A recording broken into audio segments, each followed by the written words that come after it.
यह एक मध्यम वर्गीय परिवार की कहानी है जिसमें एक आदमी की 7 बेटियां थीं। उनमें से जो सबसे छोटी बेटी थी वह बेहद स्वाभिमानी व स्पष्ट वक्ता थी। पिता अवश्य ही परिवार को भली भांति पाल रहा था, परंतु साथ ही साथ वह अपने पूरे परिवार पर अपने द्वारा किए गए प्रत्येक कार्य के बदले एहसान जताता था और यह भी चाहता था कि उसकी पत्नी व सातों बेटियां उसकी हर बात में हाँ मिलाएं तथा उसका एहसान भी माने। परंतु उसकी नानी व सबसे छोटी बेटी वही बात कहती थी जो उन्हें उचित लगती थी। पिता सबसे छोटी बेटी व अपनी सास से नाखुश रहता था क्योंकि वह एक घमंडी व्यक्ति था और उसे अपने किए हर एक काम के बदले सभी से वाहवाही चाहिए थी, जो कि उन दोनों ही से नहीं मिलती थी। एक दिन आजमाने के लिए पिता ने एक एक कर अपनी सभी बेटियों से पूछा कि बेटी आप किसके भाग्य का खाती हैं। जिसके जवाब में 6 बड़ी बेटियों ने, जो कि अपने पिता की चापलूसी किया करती थी, ने तो कहा कि हम आपके भाग्य का खाती हैं। परंतु सबसे छोटी बेटी ने जवाब दिया कि पिताजी, मेरी नानी भी यही कहती है कि हर एक व्यक्ति अपना अलग भाग्य लेकर आता है और अपने अपने भाग्य का ही खाते हैं, इसलिए मैं तो अपने भाग्य का ही खाती हूँ।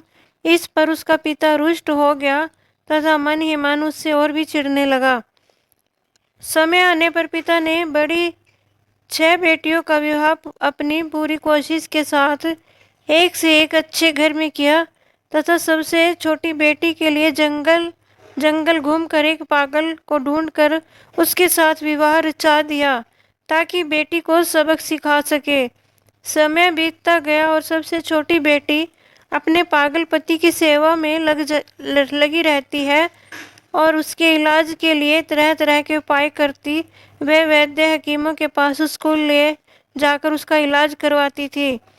एक दिन एक हकीम के इलाज से अचानक वह ठीक हो गया, जिससे उसकी पूरी याददाश्त वापस आ गई, जिससे पता चलता है कि वह किसी प्रदेश के राजा का इकलौता बेटा है जो कि पागलपन में घर छोड़कर जंगलों की ओर भटक कर आ गया था, जबकि राजा के सैनिक निरंतर उसे ढूंढने का प्रयास कर रहे थे।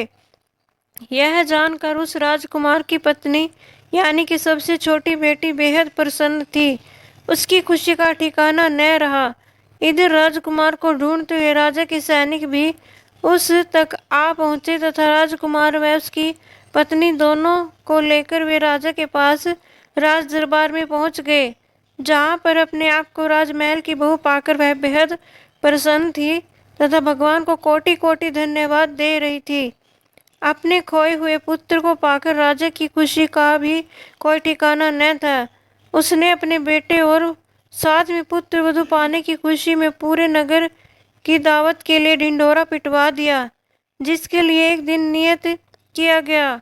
उस दावत में खाना खाने के लिए वह पिता भी अपनी अन्य बेटियों के साथ राजमहल पहुंचा और जब उसने तथा उसकी बेटियों ने अपने सबसे छोटी बेटी व बहन को वहां के इकलौते राजकुमार की पत्नी के रूप में पाया तो उनके आश्चर्य का ठिकाना नहीं रहा।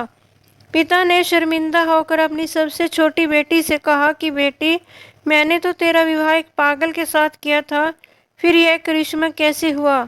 तब बेटी ने जवाब दिया कि पिताजी, हर कोई अपना अपना भाग्य लेकर आता है। जैसा कि मेरी नानी कहा करती थी, आपने तो जानबूझकर मेरी शादी एक पागल के साथ की थी, परंतु मेरे भाग्य में एक राजकुमार से विवाह लिखा हुआ था जिसको आप नहीं बदल पाए। अतः आज भी यही कहती हूँ कि मैं अपने भाग्य का खाती हूँ। इस पर पिता को अपनी गलती का एहसास हुआ और उसने शर्मिंदा होकर वह अपने घमंड को दरकिनार करते हुए अपनी बेटी से क्षमा याचना की और यह मान लिया कि हर कोई अपने भाग्य का खाता है। दोस्तों, मेरी यह वीडियो देखने के लिए आपका बहुत बहुत धन्यवाद।